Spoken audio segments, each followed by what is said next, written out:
নজর রাখবো পরবর্তী সংবাদে। ওয়াকফ আইন নিয়ে দেশ জুড়ে তুমুল শোরগোল সৃষ্টি হয়েছে। তারই মধ্যে এবার এই ওয়াকফ আইনকে কেন্দ্র করে প্রতিবাদ আন্দোলনের কর্মসূচিতে অনুমতি দেওয়া এবার কর্ণাটক সরকারের উপর ক্ষুব্ধ হয়েছে হাইকোর্ট, এমনটাই জানা যাচ্ছে। এবং তারই মধ্যে এবার কর্ণাটক হাইকোর্ট এই নিয়ে কংগ্রেস সরকারের কাছে জবাব তলব করেছে।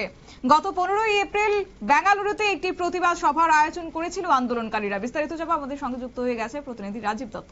রাজীব, কি জানতে পারছো? বলি যে কর্ণাটকে জানো কংগ্রেস সরকার, এবং সেখানেও ওয়াকফ নিয়ে আইনের বিরুদ্ধে প্রতিবাদ চলছে।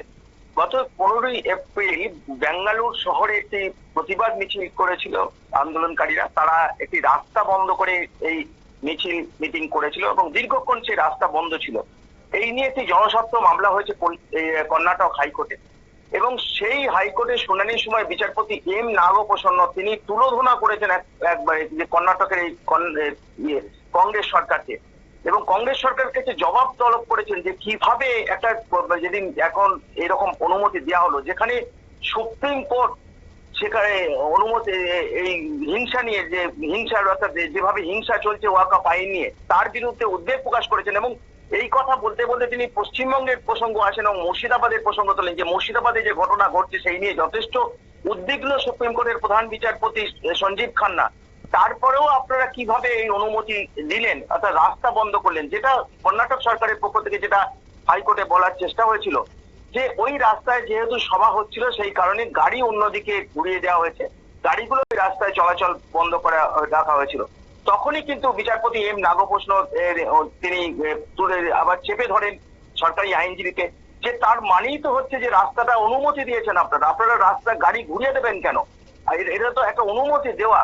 এবং এতে কিন্তু অত্যন্ত ক্ষুব্ধ হন কর্ণাটকের যিনি বিচারপতি এম নাগপ্রসন্ন, এবং তিনি বলেছেন যে ইমিডিয়েট জবাব দিতে হবে সরকারকে যে কেন তারা এই কাজ করেছে, যেখানে এই ধরনের সরকার কেন এই ধরনের আন্দোলনকে প্রশ্রয় দেবে, যেখানে সুপ্রিম কোর্টে মামলা চলছে, সুপ্রিম কোর্ট উদ্বিগ্ন প্রকাশ করেছে যে মুর্শিদাবাদের যে ঘটনা ঘটছে সেই নিয়ে, তাহলে সরকার কেন এটাকে প্রশ্রয় দেবে?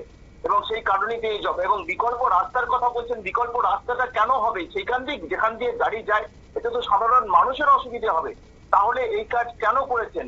অর্থাৎ এই বিষয়টা কিন্তু জবাব দিতে বলা হয়েছে, এবং আগামী 20 এপ্রিল পুনরায় এই মামলার শুনানি হবে। যে একটা সরকার কর্ণাটকের তোমার কংগ্রেস সরকার তাদের এই ঘটনা তাদের এই বিজ্ঞপ্তি জারিতে অর্থাৎ পুলিশ বিজ্ঞপ্তিটা জারি করেছিল, রাস্তাটা বন্ধ রেখেছিল পুলিশ। এতে কিন্তু অত্যন্ত অবাক হয়েছে কর্ণাটকের হাইকোর্টের বিচারপতি যে এই রকম ধরনের অনুমতি দেওয়া যায় না, যেখানে সুপ্রিম কোর্ট নিষেধ করছে, সুপ্রিম কোর্ট উদ্বিগ্ন প্রকাশ করছে, সেখানে একটা সরকার এবং সেখানকার পুলিশ এই ধরনের রাস্তা বন্ধ করে আন্দোলনকে অনুমতি দিতে কখনোই পারে না। শতাব্দী, ধন্যবাদ। আপনারা শুনলেন, অর্থাৎ ওয়াকফ আইনের বিরুদ্ধে আন্দোলন সরকার কেন অনুমতি দেবে এই নিয়ে কর্ণাটক সরকারকে তিরস্কার করল কর্ণাটক হাইকোর্ট, এবং শুনানির সময়ে উঠে আসে পশ্চিমবঙ্গের অশান্তির প্রসঙ্গ। কর্ণাটক হাইকোর্টের বিচারপতি এম নাগপ্রসন্ন তিনি এই নিয়ে কর্ণাটকের কংগ্রেস সরকারের কাছে কৈফিয়ত তলব করেছে। অবশ্য গত 15ই এপ্রিল বেঙ্গালুরুর একটি প্রতিবাদ কর্মসূচির ডাক দিয়েছিল আন্দোলনকারীরা, এবং সেই রাস্তায় কর্মসূচি চলছিল, সেখানে গাড়ি বন্ধ রাখা হয়েছিল।